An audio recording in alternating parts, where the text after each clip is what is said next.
Greetings, my scattered brothers and sisters in the Lord. Trust you know the Lord is with you wherever you find yourself scattered today, and that you know that his presence with you is more than enough for whatever you might face today.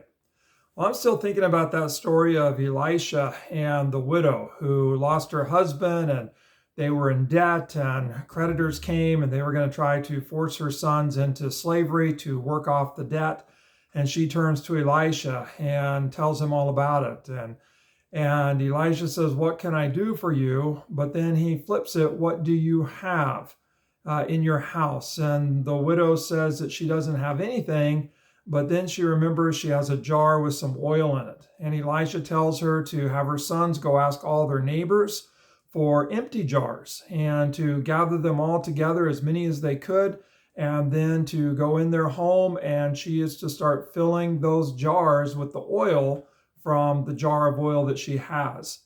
And the miracle is that she is able to fill all the jars with the oil that she already had. And when the last jar is filled, she goes to Elisha and says, "Okay, all the jars are filled." And he says, "Go and sell it and use the proceeds to pay off your debt, and you'll still have even more to live on." And so they do, and the widow and her sons, everything is well. And so I've been thinking about that more and more. And one of the things I like to do is to think about how the people in exile would have heard this story, would have read this story. What would it have meant for them?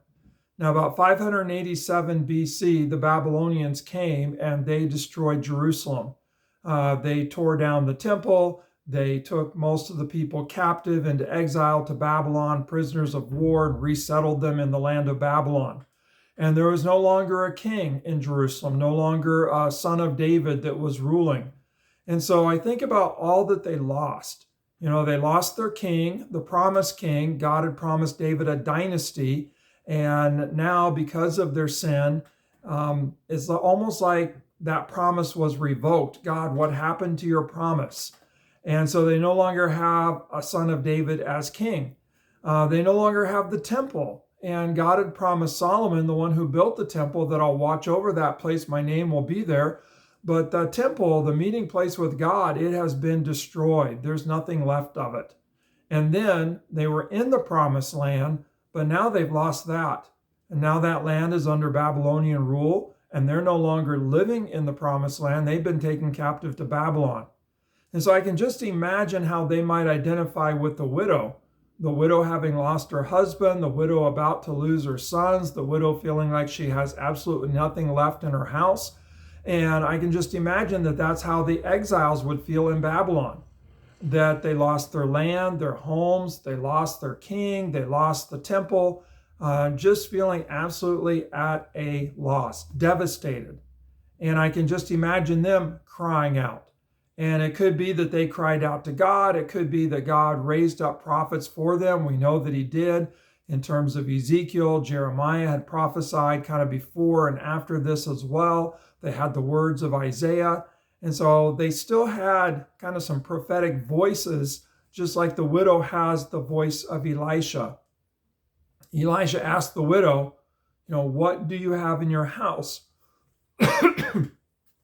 And I can see kind of the same response back to the exiles. What do you have left? And what the exiles came to realize is that they had Torah left, that they still had the commandments, they still had the instructions from Moses in terms of how they were to live as covenant people, as the people of God. And maybe the way they would have heard this story is that, wow, what we do have is instructions for how we are to live, that we are to worship the Lord our God with all of our heart, soul, mind, and strength, and have no other gods before us, and that we are to love our neighbors as ourselves.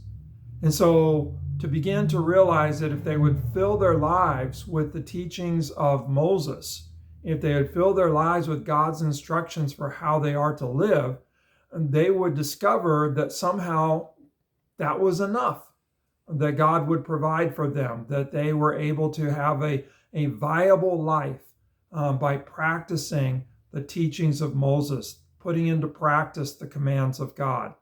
for how they were to live. And so I kind of think, okay, maybe that's how they heard the story. So maybe how should we hear the story? Sometimes we feel like maybe we've lost a lot. Maybe we feel like we are completely inadequate in the face of life and the demands upon us. And we might feel like, just don't have enough. And the question is, well, what do you have? And what we have Jesus and his teachings.